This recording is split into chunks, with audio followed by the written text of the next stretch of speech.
Good morning, my lovelies. Another very wet Sunday morning. I arrived here very early yesterday morning, Saturday, from my working week, and I came here, and as you know, I see the creek levels has risen quite a lot. It's been extremely wet, been raining constantly for 2 weeks. And there's another 2 weeks forecasted, so I'm just keep a watchful eye over on the banks, and make sure that everything is intact. Did an inspection of the fences yesterday, and so far so good. As I came through, I saw one of my goats in an unusual spot away from the others, and it's unusual. They stay in a group very closely together as they graze along, and she saw me, and she just let out this big wail, and I thought, what is going on? She is, we think, in kid, not completely sure yet, but she's got swollen udders. Somebody said she might have a false pregnancy, but she's not very vocal. And she looked at me, and I went up to her and I said, what's wrong, baby? And she just wailed, and then she took off and ran, and I thought, what is going on? So as I looked at her, I thought, where is the old girl? No idea why this thought came into my head, but I took off and I couldn't find Peaches, the old matriarch. And as you know, we've treated her last week, along with the other goats. We've cut her toenails. It's been very long. They don't get worn away when you have a paddock with just grass and lots of weeds. So I couldn't find her, so I went into one of the sheds, and they've got a double goat shed, and I found her down. And so it's a very, very sad day. What you see here is her favorite spot. She used to lie down where I put the pallet. She used to lie down there the last couple of weeks, and I would come here and bring her some nibbles, as you no doubt have seen in some of my videos.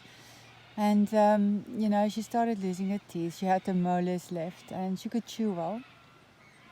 But she started to lose condition. She's over 10 years old, which is really old for goats. And so I've been feeding her a lot of, soft fruit, and mostly apples, and her favorite banana, with peel and all, so she can get a good amount of potassium in the system. I've also provided the girls with good fresh lucerne, just to break up the monotony of the grass, and a mineral lick, to make sure they get their calcium and magnesium in. Anyway, and so she was down in the shed, and she must have been down for at least a couple of hours, because in trying to get up, she was, she scratched herself a little bit on the inside of her legs. And so I pulled her up, had her at one of my helpers here, one of my very good friends that comes on weekends to help me, a very experienced farmer, been around forever, and there's nothing he doesn't know, and he's been helping me a lot with the fences. Anyway, we pulled her up, and I just looked at her, and I knew, she had no strength. And yeah. Anyway, we sat with her for 2 hours on and off, and she just progressively got worse, and she was wailing. She wasn't happy. And pulled her body over, just turn it over to the other side. I was worried that she had pins and needles from lying around, on one side for hours. How long, I have no idea. And she seemed to be better. I tried to get her to eat. She wouldn't drink anything. And then I phoned around to find out, what's the next best step. And as I did, she had a lot of, just jerky movements, and you could see that she was in pain. And it's hard because it's like a pet, right? I mean, last week I sat down with her after feeding her some bananas, and I thanked her for being such a good carer, of her girls. And and for being the matriarch and for instilling her wisdom, into the behind, into her kids. And thanked her for having such a beautiful group of girls that she took care of, and told her to just be at peace in the valley, her valley. And she just sat there, looked at me with her big brown doe eyes. And I looked at her when I walked off, and I took a photo of her under the tree, her favorite spot. And I wondered, am I going to see you again, little Peaches? Anyway. And so we had to make the difficult decision, to relieve her from her pain. And she couldn't get up. We tried several hours, and I couldn't just let her be anymore. And she was wailing and in pain. So we had, we basically had to put her to sleep. And it was a tough decision. How do you do that? How do you do that in an easy way? It's crazy.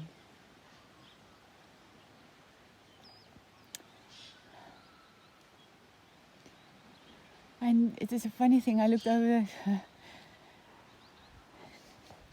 the beautiful trees,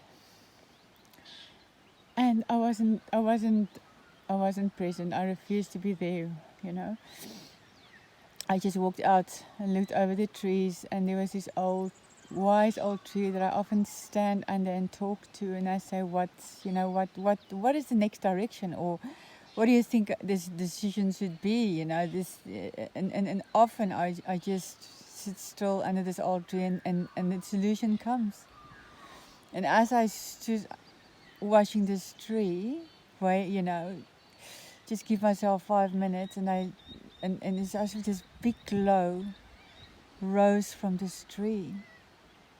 And it's almost like instantly that I felt calm. And I thought, you know what? It's like Peaches' spirit has soared. She's pain-free.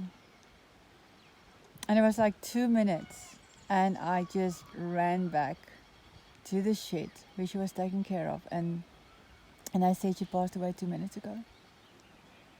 And prior to leaving, I gave her a hug and several kisses, and I said, that's okay, you're going to feel better shortly. And I felt it. I felt the lifting of her spirit, and I felt the soaring into a pain-free realm. And I knew then that I made the right decision. And I looked at her, and she looked so peaceful. I've never seen her more beautiful. And so what you see there is her grave. It was shockingly day yesterday. It was just pouring down, and me and my friend Keith, we just dug and dug and dug and dug. And a couple of hours later, we had her laid to rest. And I put an apple and a banana next to her, and I sent her off in peace. And I felt good. I just felt that was the right thing to do, and I felt at peace, which is really important. And so once the soil is dried out, I will make a little plaque for her. And this is where she rests, her favorite spots in all of the valley, under her favorite old tree. And this is where our Peaches will forever be in the valley with a peace in the soul at rest. Now I'll show you the rising levels of the creek, and if we have a lot more rain, we might get ourselves in a little bit of trouble. It's got probably 1 meter, and then it will spill the banks. But you can see how wet everything is. Look at the soil. Look at that.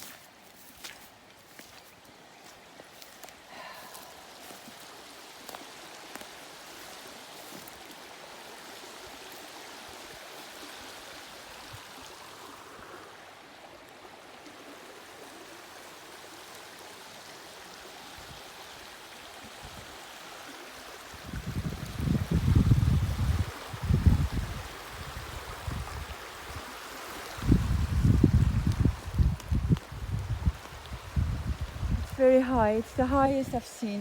2 years ago I was, or 3 years ago I was in the US, and I got a phone call to say that the creek has burst its banks.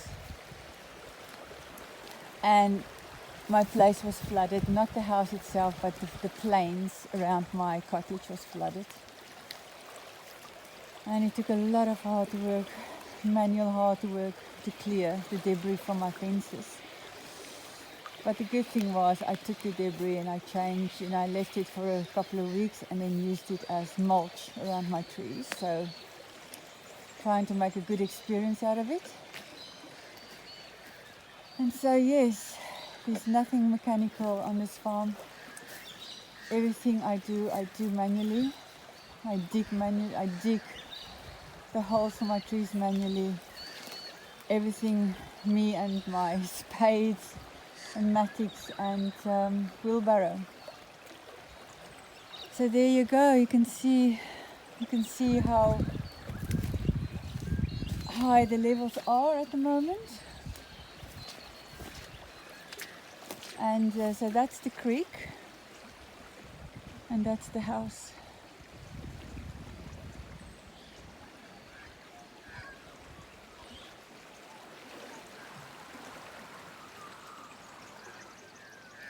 We'll keep an eye.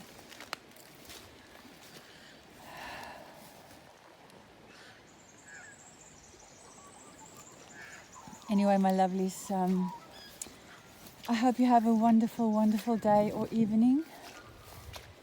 And be extraordinary, you know. Do what the hell you want and what you feel makes you happy in this life, because it's so fleeting. And you know, we owe it to ourselves to do what makes us happy, and what doesn't make us happy we need to walk away from and absolutely appreciate the love and compassion that's in this world that we're not always seeing.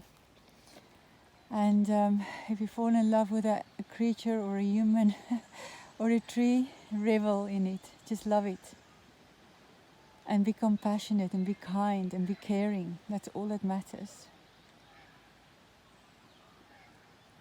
I will leave you, my lovelies. You have a lovely time. And if you want to see more of this, can you please subscribe? Can you please like? Can you please share? In this little channel of mine, I'll take you through the processes of restoring the farm. There's so much to do still. And I'll take you through the beginning processes of how much needed to be done to get this cottage that was completely dilapidated into a livable space. I loved every moment, and there's still work to do, but it's fine. It's just part of the journey. You will see trials and tribulations here, and I'm not going to edit because this is life. You take care, and please subscribe, like, and share. Until next time, take care of yourselves.